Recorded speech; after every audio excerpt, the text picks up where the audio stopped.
Halo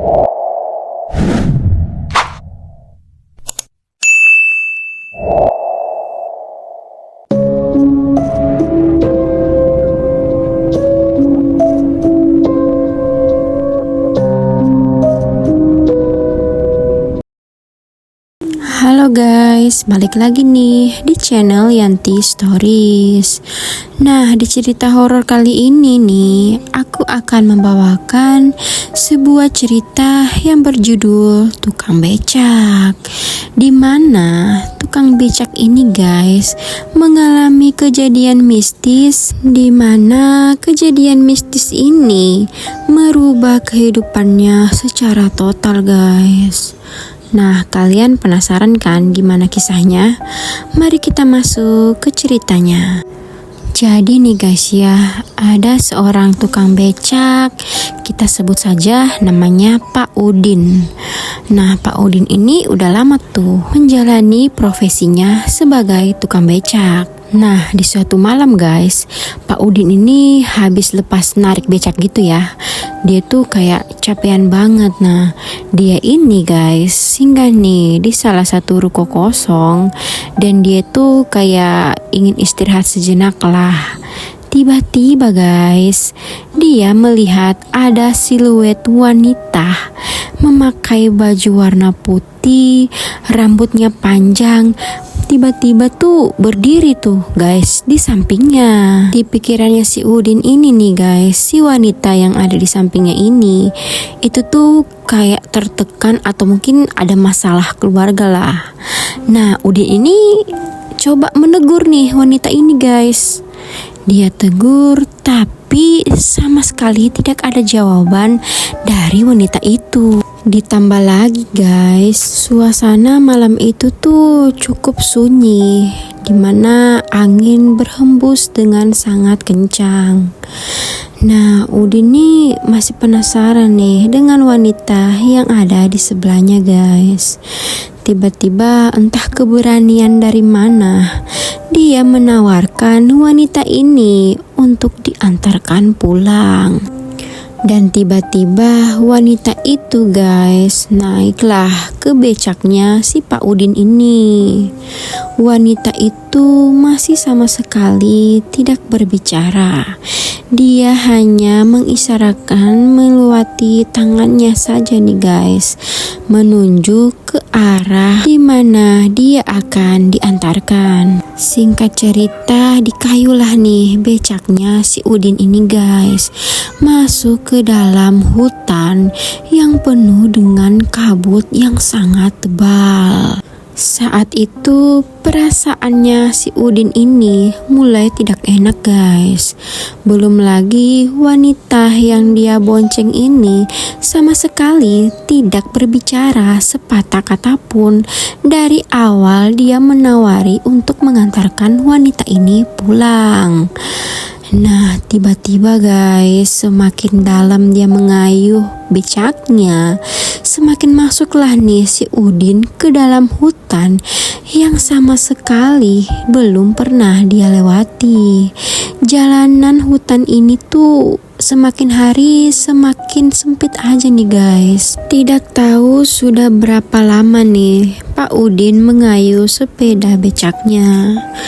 Nah, tiba-tiba saat Pak Udin ingin membuka komunikasi dengan wanita itu guys, tidak sengaja Pak Udin melihat sepintas wajah wanita itu yang begitu pucat dengan pandangan mata yang kosong. Seketika itu guys, si Udin ini bergidik ngeri. Nah, di depannya tuh tiba-tiba melintas bayangan besar, mungkin sebesar pohon-pohon yang ada di hutan itu, guys. Nah, di situ Pak Udin semakin merinding nih. Dia merasa kalau dirinya ini semakin disesatkan, guys. Belum lagi Kabut yang menyelimuti hutan itu semakin lama semakin tebal saja. Saat itu Udin menyadari guys, kalau wanita yang dia bonceng ini bukanlah manusia. Setelah Udin menyadari itu guys, tiba-tiba saja wanita yang ada di boncengan becaknya menghilang. Entah wanita itu kemana. Nah, dari situlah Udin semakin gemetar nih guys. Belum lagi tiba-tiba sosok bayangan hitam yang tadi dia lihat datang menghampiri dia, kayak nabrak dia gitu guys. Seketika penglihatan Udin menjadi gelap.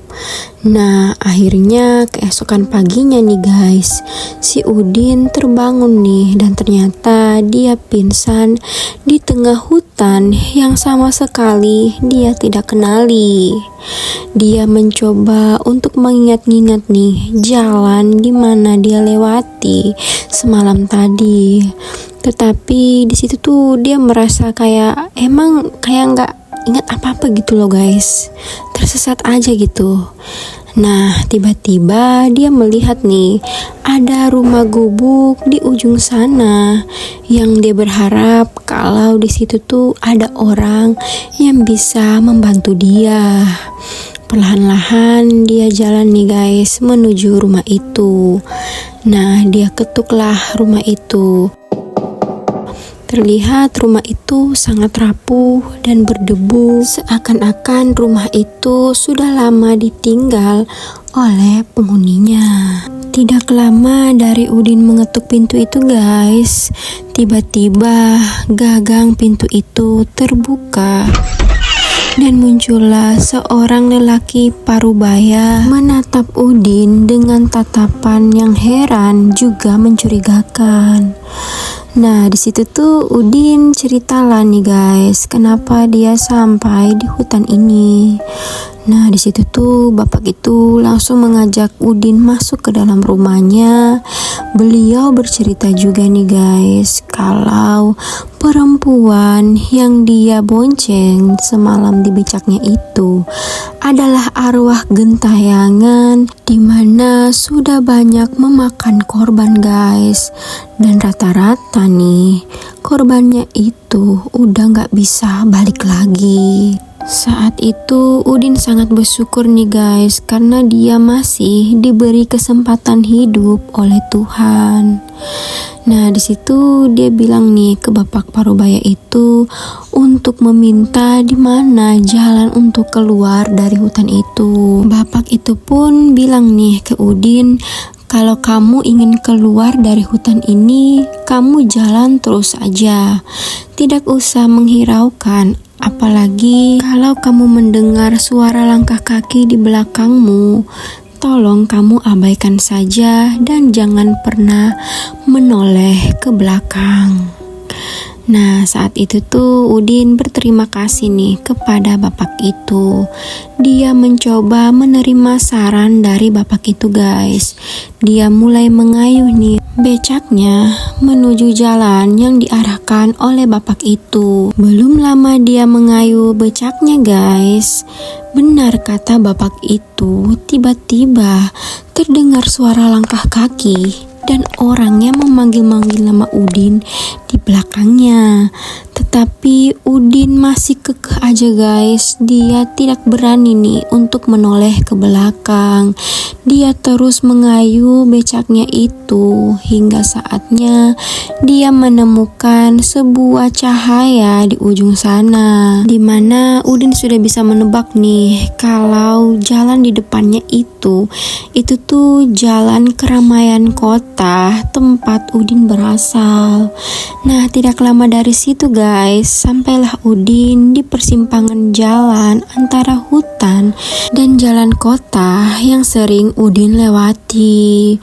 Di situ tuh perasaan Udin sudah lega guys, tetapi ada sedikit misteri atau rasa penasaran nih tentang wanita yang semalam dia bonceng, yang membawanya ke dalam hutan yang sama sekali belum pernah dia jumpai. Nah, singkat cerita, beredar info di mana arwah wanita yang gentayangan mencari korban di tiap malam itu, guys, ternyata adalah kembang desa yang dulunya pernah dinaksir oleh Udin, guys. Wanita itu bernama Ratna. Nah, Udin ini nih sempat suka nih sama si Ratna. Dan Ratna itu tuh bisa dibilang wanita paling cantik di desanya. Tidak semua orang bisa mendapatkan hatinya, guys. Nah, katanya sih guys, Udin dan Ratna ini diam-diam menyimpan perasaan yang belum sempat diutarakan. Nah, itulah tuh menjadi misteri di mana si Ratna ini tiba-tiba menghilang. Dia hanya meninggalkan kotak kayu yang berisi diarinya, guys. Nah, dari diarinya itu tuh si Udin tahu kalau Ratna juga menyimpan perasaan yang sama dengan Udin. Berarti kalau dari cerita ini, guys, itu tuh Ratna penasaran atau jadi arwah penasaran karena dia belum sempat kali ya mengutarakan perasaannya ke Udin. Agak sedikit ambigu sih dengan ending cerita ini. Tapi guys, katanya sih arwah gentayangannya si Ratna ini sudah tidak pernah muncul saat si Udin mengutarakan juga perasaannya ke Ratna di tempat dimana Ratna menghilang, guys. Ratna menghilang itu tuh posisinya tuh ada di sebuah sungai gitu dekat desa mereka. Oke guys, itulah cerita horor untuk hari ini.